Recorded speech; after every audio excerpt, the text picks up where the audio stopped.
a mí me llamó la atención, sí, como usted lo dijo en Telemetro Reporta Matutino, se rechaza el proyecto de ley donde se le cerraba las puertas a las empresas corruptas y a renglón seguido se le paga a una empresa corrupta. Pero lo que me llama la atención no es eso, sino que la deuda era del 2015 y hasta donde nos dijo el gobierno que se fue, ellos pagaron todas las deudas que le dejaron, perdón. Es más, lo primero que hicieron fue coger una deuda, me acuerdo, de 2.500 millones de dólares. Y estaban pagando deudas desde el año 2009, si la memoria no es infiel. Como que esa no la pagaron entonces. Extraño. Extraño, de verdad que sí. Esas deudas así que sacan de debajo de las piedras, a mí me dejan pensando. Yo no sé a Polet Thomas qué le causan este tipo de... Buenos días, Polet. Muy buenos días, mi querido Hugo, Félix y a todos los amigos que nos acompañan esta mañana.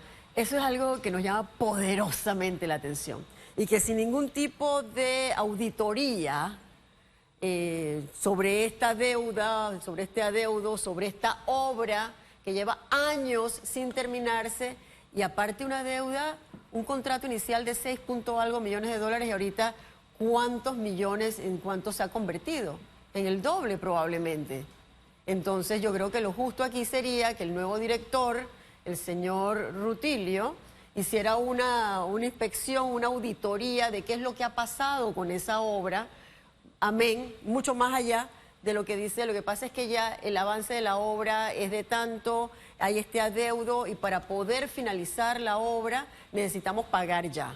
Pero no se trata de pagar por pagar, o sea, ese es el dinero de todos los panameños y parece que él no se ha dado cuenta de la situación tan grave que estamos viviendo a nivel económico. Creo que hay que cuidar cada centavo. No, y la situación grave que tenemos en el tema de suministro de agua, o sea, tal cual. Yo voy a pagar algo, yo por lo menos tengo que haber ido y chequear cómo está el asunto, pero que uno de mis primeros trabajos, en vez de darle agua a la gente y ver cómo arreglo el tema, es salir a pagar las deudas del agua. 2015. Vamos a darle un poquito más de agua, o sea, de darle más fondos a esas personas que no han terminado su trabajo. No sé, a uno le generan dudas. Con un sinnúmero de adendas sobre ese contrato inicial. Entonces, haces un contrato inicial, te ganas la licitación por 6 punto algo millones de dólares y en el camino, como ha sido la práctica a lo largo de muchísimo tiempo, vas depositando adenda tras adenda, adenda tras adenda, hasta que finalmente terminamos pagando el doble y cuidado que en algunos casos hasta más del doble de cada uno, de lo que se debió pagar inicialmente, ¿no? Ahora bien, se echó para atrás el proyecto de cerrarle las puertas a las empresas corruptas para que no contraten con el Estado. ¿Usted cómo observa esa decisión? Y si la decisión también de volverla a presentar es la correcta. Yo creo que hay que darle la vuelta. Yo siento que sí es positivo y es algo que espera la ciudadanía. Por otro lado, Miami siempre ha estado en obras permanentes cerca del aeropuerto y tenemos que, todos sabemos que la empresa que llevaba a cabo todas esas obras era ¿quién? Odebrecht. Pagaban sus multas y seguían, pero aquí tienen que pagar multas que no han depositado absolutamente ni un centavo, nos deben 250 millones de dólares. Odebrecht. MECO ha sido cuestionado en cuántas ocasiones, por Dios. MECO acepta en el caso New Business que ellos cometieron actos fuera del margen de la ley. ¿Por qué tenemos que seguir trabajando con estos corruptos? El presidente Varela, a sabiendas de todos los cuestionamientos que había sobre la empresa MECO, recuerdo un día yo casi me desmayo, cuando estoy viendo las redes y está el señor Varela en una reunión con su homólogo de Costa Rica, ¿y quién está sentado a la derecha del padre? El señor de MECO. Dios mío, ¿de qué estamos hablando? Y la postura, por ejemplo, en los juzgados de cumplimiento donde se ha llevado a audiencia a la empresa Odebrecht, que alega Odebrecht en la sanción que recibió, que supera los 200 millones de dólares, yo incumplo con esta sanción, con el pago de estos dineros hacia el Estado panameño, porque el Estado panameño no me está adjudicando obras. Y eso es lo que ha sucedido en la esfera judicial solamente con esta empresa constructora que confesó pagar coimas en varios países de la región. Pero es que, Félix, aparte de todo esto, Odebrecht era una de las máximas empresas de construcción a nivel de toda el área, a nivel de todo el continente, es una realidad, hacía un excelente trabajo. Sí. Lo que yo no me explico es por qué tienes que recurrir a la coima cuando tu trabajo te precede, te antecede.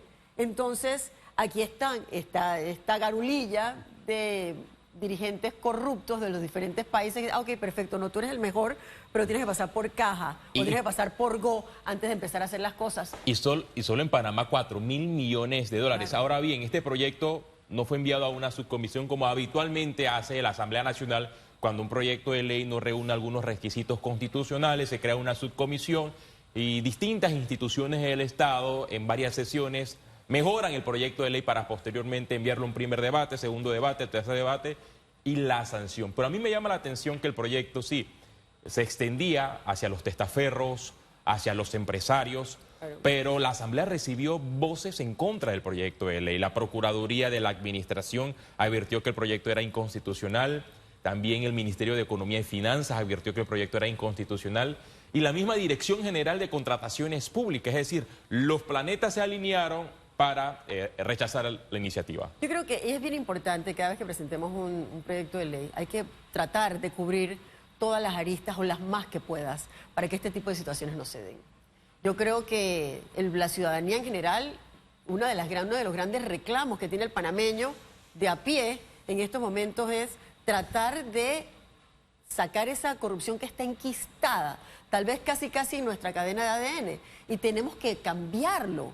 No podemos seguir haciendo lo mismo y procurar que tengamos resultados diferentes. Eso es una realidad. Pero fíjate, está enquistado en el ADN de manera tal que, insisto en la línea de la pregunta de Félix Antonio, cómo diferentes instancias, es como si se pusieran de acuerdo para montar un valladar, una muralla protectora a favor de los corruptos. Eso es increíble. Por eso, pero al darse y al ser tachado como inconstitucional en un momento dado, yo creo que hay que buscar la manera, bajarlo, hacer los cambios que amerite en ese momento, también tratar de adecuar o lograr las modificaciones o hablar de las modificaciones que son necesarias para que el proyecto sea viable. No podemos seguir jugando y comiendo no podemos seguir comiendo el mismo plato de sopa, compartiendo el plato con un corrupto. Es que al final, ¿sabe? El hecho de que mostraran por lo menos algo de interés, que por lo menos hicieran la pantomima, ni siquiera eso. Es decir, yo rechazo el proyecto, no lo llevo a subcomisión, ni siquiera muestro el interés de que, oye, por lo menos vamos a darle un poquito de larga, a decir que lo analizamos. No, esto simplemente no va. Y buscar tantas excusas y escucharlas de labios de diputados que en otras ocasiones la Constitución, la ley, los fallos de la Corte le han sabido a cake. Entonces resulta que ahora, por los corruptos o a favor de los corruptos, sí levantan la voz. Eso es lo que incomoda. Pero yo soy de la idea que hay que darle la vuelta y hay que buscar la manera de volver a presentarlo. Yo siento que es una necesidad, esta es una deuda de vieja data con toda la ciudadanía. Y el que queda mal es la imagen del país. ¿Por qué menciono el país? Porque tenemos un presidente que fue ante la comunidad internacional recientemente, ante la ONU, y defendió firmemente el nombre de Panamá. Finalmente. Pero paralelo a esa firmeza en su pronunciamiento ante la comunidad internacional, la Asamblea Nacional está dando el espaldarazo a las empresas corruptas. Es contradictorio. Totalmente contradictorio, y por eso te digo, hay que buscar la manera de adecuar el proyecto y buscar todo lo que hay conexo para tratar que podamos llegar a concretarlo como debe ser. Es una exigencia de la ciudadanía. Es una exigencia y de verdad a uno le resulta incómodo como ciudadano cómo se alinean los planetas, y uso la figura nuevamente de Félix Antonio, porque así ha ocurrido con otros proyectos de ley. Está el caso de hacer público el registro de los violadores, etc. ¿Y cómo se alinea para no vamos a mantenerlo en secreto? Entonces uno dice, espérate, ¿tú legislas a favor de quién? Bueno, pero esto es una cosa muy graciosa, porque el 244 es ley de la República desde el año 2021. Estamos en el 2024. Mucho se habló y se exigió, se hicieron manifestaciones, la gente salió a la calle exigiendo que fuera una realidad este registro nacional de violadores. Pero a la hora de la hora, ok, perfecto, como tantas leyes, tenemos leyes para tantas cosas. Sí. Le damos un ganchito, ya logramos que sea ley, nos retiramos, pero no nos ponemos a meticulosamente a ir desgranando cada uno de esos artículos. Es ley de la República, pero al mismo tiempo en el artículo 14 y el artículo 15 blindan la visibilización de esa persona que ha actuado al margen de la ley y que está causando un daño terrible a nuestros niños. Y fíjese, es una raya más al tigre de cuando se alinean los planetas, porque lo mismo sucedió con extinción de dominio. Cualquiera que opere a favor de la transparencia, esté a favor de la honestidad, hubiera dicho, esa ley cuenta con mi apoyo. Pero cuando uno ve que buscan argumentos, incluso algunos tan incoherentes e infantiles, uno dice, pero ¿de verdad tenemos un órgano del Estado a favor de quién? Ahora bien, usted está insistiendo en el tema del registro de violadores que se haga público. ¿Cómo ha avanzado ese tema? Bueno, esto ya recientemente lo presenté ante el Pleno de la Asamblea, estamos pendientes del prohijamiento del proyecto. Yo creo que es una necesidad porque lamentablemente en estos artículos que acabo de mencionar, el 14 y el 15, terminan desvirtuando y distorsionando la esencia misma de esa ley, que no es otra cosa más que los ciudadanos tengamos a nuestra disposición una herramienta para poder prevenir que este tipo de situaciones, este tipo de aberrantes actos se sigan cometiendo. ¿Cómo? Tratando de extraer de la sociedad, teniendo también un veto de la misma sociedad ante estos señores o señoras que están cometiendo estos actos tan aberrantes. Es imposible que estos señores vivan cerca de un centro escolar.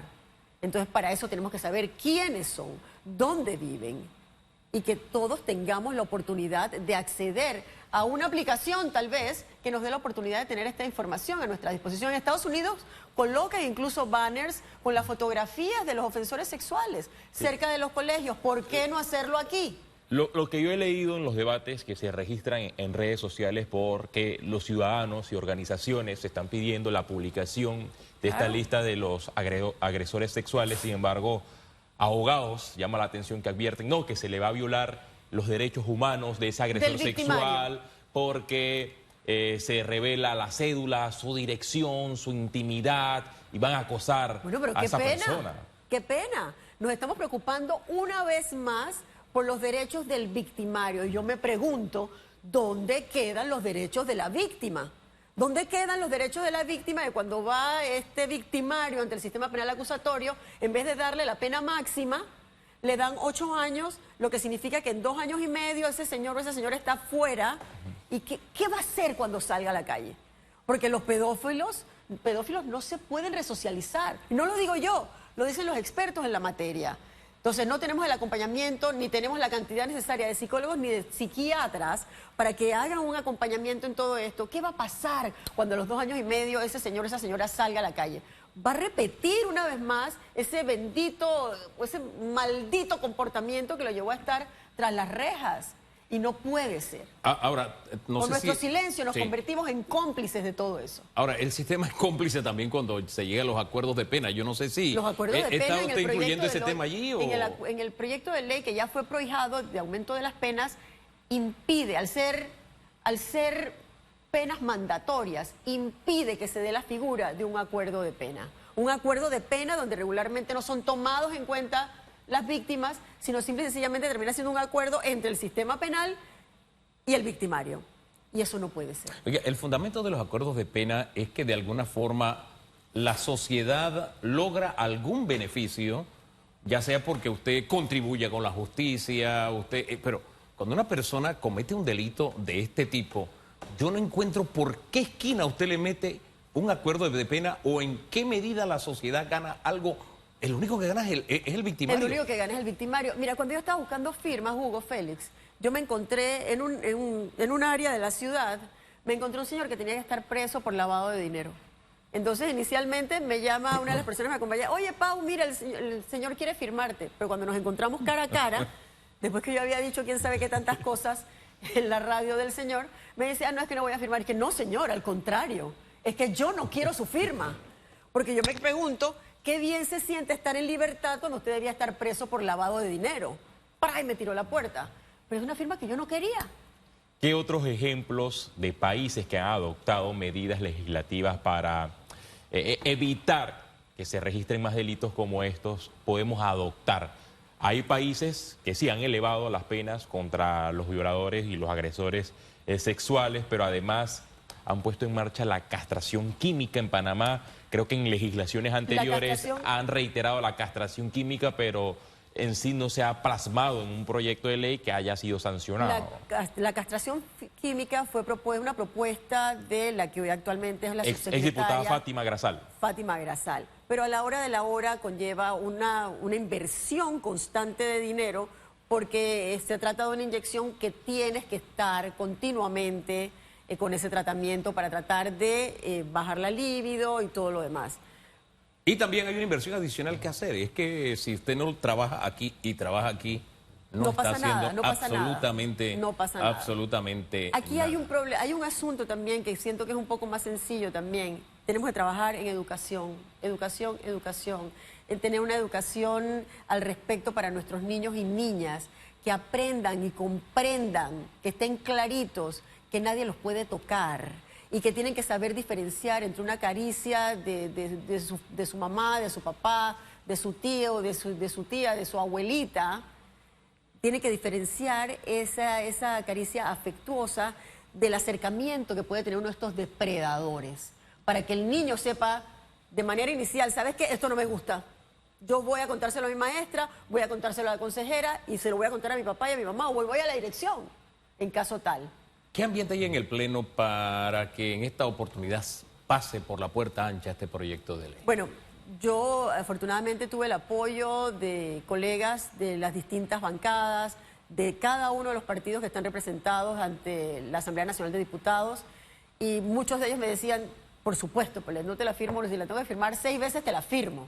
No podemos seguir como estamos. Es decir, que lo más probable es que la Asamblea en esta legislatura expida esa ley y que vaya al Ejecutivo para su sanción. Amén, amén. Espero que así sea. El seguimiento que le dará la Asamblea Nacional para que se cumpla la ley. Eso porque usted lo mencionó anteriormente, que sí, tenemos leyes, pero el problema es la reglamentación y el problema es la ejecución de la ley. Pero es que, Félix, no solamente es el acompañamiento que haga la misma Asamblea Nacional de Diputados, sino el acompañamiento que haga la ciudadanía.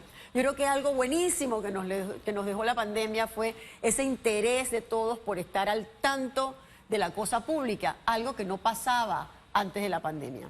Bueno, esperemos que los planetas en esta ocasión sí se alineen. De manera positiva. De manera positiva para poder aprobar y debatir este proyecto de ley, porque así como ayer se aprobó en segundo debate el proyecto de ley que establece el Día del Niño para el 2 de noviembre, si la memoria no me falla. Primero de noviembre. Primero de noviembre, para que entonces iniciativas como estas sean debatidas en las comisiones respectivas del órgano legislativo. Me llama la atención que usted presentó un proyecto de ley que modifica la Ley 70 de 2012 sobre la protección de animales domésticos a diarios. Vemos los reportajes de los animales que son maltratados, animales que no tienen voz, pero la voz son los rescatistas, son los ciudadanos que denuncian estos casos, pero me llama la atención que en algunos casos de violencia hacia los animales, se dirimen ante el juez de paz, esa persona castiga a un animal y el juez de paz falla para que el animal nuevamente vuelva a la residencia de esta persona. Yo creo que lamentablemente algunos de los jueces de paz no tienen la preparación y tampoco demuestran la sensibilidad que deberían tener ante situaciones como estas. Y mis proyectos de ley, por una casualidad o por alguna diosidad, van concadenados. Porque a la hora de la hora, si nosotros realmente penalizamos a aquella persona que maltrata, que incluso ha llegado a quitarle la vida a un ser vivo como lo es una mascota, estamos extrayendo a esa manzana podrida, porque probablemente ese señor, ese joven o ese señor, el día de mañana puede llegar a hacer exactamente lo mismo con un niño, una niña, con una mujer, con un adulto mayor o con una persona con discapacidad. Entonces, y no lo estoy inventando yo, eso lo dicen los expertos en la materia. Así que una cosa va ligada a la otra, ¿no? ¿Qué contempla este proyecto innovador? Bueno, aquí estamos ampliando mucho más el abanico de lo que es reconocido como maltrato. En este proyecto reconocemos como maltrato si el propietario no puede darle la asistencia básica o cubrir las necesidades básicas de ese animalito, no debe tenerlo. Si no puede darle la atención veterinaria que requiere, tampoco debe tenerlo. Y por otro lado, yo creo que todos en este país hemos sido testigos por medio de las redes sociales de actos tan terribles como que de repente va un señor, y es más, por las cámaras te das cuenta que hay muchas partes de la ciudad que midieron más bien al perro. Ah, yo voy aquí, ¡prac!, le paso por encima, como si nada. Colisión y fuga. Ajá, y a la hora de la hora, aquí solamente hace un par de semanas fueron a buscar al señor, que era un taxista, se dieron cuenta por la matrícula del automóvil, lo fueron a buscar, usted tiene que recoger al perro y lo tiene que enterrar. Al día siguiente se tenía que presentar ante el juzgado de paz.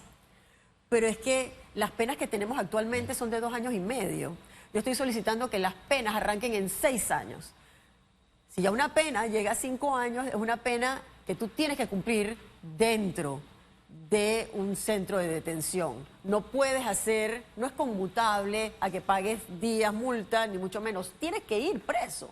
Y el día que metamos a alguien tras las rejas por uno de estos casos, espero que todo empiece a cambiar, ¿no? Porque tiene que haber certeza del castigo, una certeza del castigo que hasta la fecha en este país no existía. ¿Cuál es la pena máxima? Estamos hablando a partir de 6 años. Okay. De ahí puede existir otro tipo de agravantes, ¿no? Que pueden hacer que las penas sean mayores. Usted sabe que cuando se cambió la fecha del Día del Niño, tal vez se confunde Félix Antonio porque él era un niño en esa época todavía, ¿no?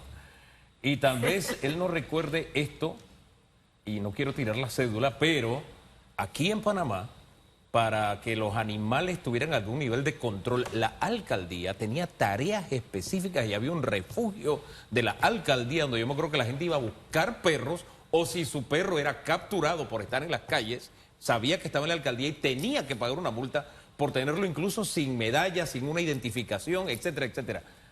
Tenemos que normar nuevamente este tema, porque usted va al Parque Omar, por ponerle un ejemplo, está lleno de gatos, por poner un ejemplo. Y no hay ningún control, no hay ningún control. En los animales que tenemos soltura, encontramos también por allá por el área de la cinta costera, también encuentran una gran cantidad, que mucha gente sí, de muy buena intención, los alimenta, pero también representan un riesgo. Claro, pero para la sociedad. se necesita mucho más que solo alimentarlos. O sea, la función que lleva a cabo SPY, Panamá, con sus campañas de esterilización, están haciendo una muy loable labor, pero necesitamos mucho más que eso. Mucho más, necesitamos campañas masivas en todo el país para esterilizar a perros y gatos. Es una realidad. Este fin de semana se va a llevar a cabo una esterilización, creo que el cupo máximo es de 1000, ya sea entre perros y gatitos, que se va a llevar a cabo en La Chorrera. Hace un par de semanas estuve acompañando también a Misión Colitas, también apoyado por el despacho de la primera dama, en Chilibre, donde se esterilizaron poco más de 1000 entre perros y gatitos. Y creo que es muy importante. Y ahí hay un vacío de verdad que hay que llenar. Ha tratado de hacerlo la sociedad civil, las ONGs, organizaciones, sí, pero al final no es suficiente. Y en una sociedad organizada, las autoridades tienen una tarea que cumplir. No quiero que se vaya sin que antes hablemos de otro de los temas que hemos conversado en otras oportunidades, el aumento de femicidios. ¿Qué estamos trabajando en esa línea? Es terrible lo que estamos viviendo, y también es que se ha pasado esa raya, porque hasta hace un tiempo veíamos crímenes en este sentido, pero hablábamos de mujeres adultas. Ahorita estamos hablando de menores de edad. Tenemos el caso que se dio en Arraiján hace un mes, el 19 se cumplió un mes, de una criaturita en Arraiján que murió a manos de su padrastro, de la persona que tenía una relación con su mamá y habían empezado a convivir 15 días antes. Este señor mata a golpes a esta criaturita, y yo quiero que no se olviden de este nombre, Carlos Antonio de Gracia. Ese fue el ser que ultimó a esa criaturita de 2 años, porque él estaba durmiendo y la niña lloraba y lo despertó. Y no solamente maltrató a esa niña, sino también maltrató a su hermanita de 4 años. La hermanita mayor de 8 años salió corriendo a buscar ayuda. Y luego en el camino nos hemos enterado que existía un cuarto de las brujas, que era donde en esos 15 días él las castigaba cuando hacían lo que él, cuando ellas no hacían lo que él deseaba que ellas hicieran o se portaban mal según él. ¿De qué estamos hablando? Volvemos otra vez al punto que termina siendo un círculo vicioso, donde tenemos madres que terminan ejerciendo como mujeres, pero no ejercen como madres al 100%. Entonces, ahí también hay otra responsabilidad que como sociedad debemos saldar. Y es una tarea pendiente para el Ministerio de la Mujer, porque cuando se creó el ministerio Se habló en su momento de reforzar las políticas públicas para tener al Ministerio de la Mujer más cerca de las áreas con mayor incidencia, porque muchas de estas niñas, de las mujeres, son maltratadas, son castigadas y luego son asesinadas, pero a la hora de recibir este castigo no tienen la voz de una entidad del Estado que esté encima, que esté aconsejando, que le reitere cuáles son sus derechos, que la guía a presentar las denuncias ante las autoridades correspondientes. Aquí también es una deuda lo de los brazaletes, que tenemos tantos años hablando de los brazaletes y no logramos concretar. Yo recuerdo que un mes antes de la pandemia yo estuve en una reunión como vicepresidenta de Iniciativa por la Paridad Política, estuve en una reunión en el Ministerio de Gobierno. Ahí estábamos casi 40 personas, hablando de la gran necesidad de poder concretar finalmente los brazaletes. Pero a la hora de la hora, cuando se hablaba, es que necesitamos también el apoyo de las telefónicas, porque necesitamos que aunque la persona no tenga, en un momento dado, no tenga saldo, sea una llamada de emergencia también que nos ayude a tratar de minimizar o bajar el grado de estos ataques. Pero todo queda en puntos suspensivos y tenemos que concretar. Tenemos que concretarlo porque al final, en este caso, ¿cuántas mujeres no han muerto precisamente con una boleta de citación que no las protege, no las libra de su agresor? Tarea pendiente entonces Definitivamente. también. Gracias, Paulette, por acompañarnos esta mañana. Muchas gracias por la invitación. De las iniciativas que está llevando a cabo. Sí, pausa, volvemos.